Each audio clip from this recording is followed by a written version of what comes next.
ஒவ்வொரு ஊரிலும் பிறை 9 துல்ஹிஜ்ஜா பிறை 9 தான் அவங்களுக்கு அரபாவுடைய நாள். ஹாஜிகள் ஒன்று சேருவது என்பது அது ஒரு நிகழ்வு. ஒருவேளை ஹஜ்ஜே நடக்க இல்லை, அப்படி நடக்காமலும் இருந்திருக்கு. இப்ப கொரோனாவால கொஞ்சம் பேரை குறைச்சிருக்கிறாங்க. இதுக்கு முன்னாடி ஹஜ் நடக்காத சந்தர்ப்பங்களும் இருக்குது. அப்ப ஹாஜிகள் ஒன்று சேர இல்லை. அப்ப நம்ம என்ன செய்வோம்டா 9 தான் பிடிக்க போறோம்.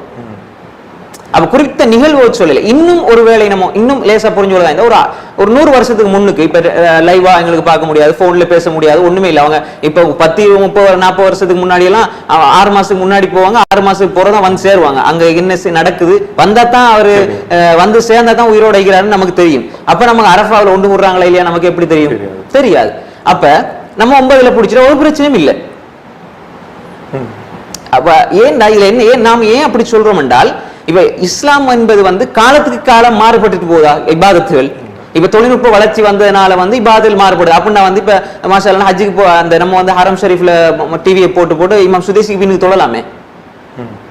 ஏன்னா லைவா தெரியுது, நல்ல அழகா கபத்துள்ளால இருந்து இந்த ஸ்கிரீன் நல்லா வளர்ந்து நம்ம அழகா தொழலாம், எந்த பிரச்சனையும் இல்லையே.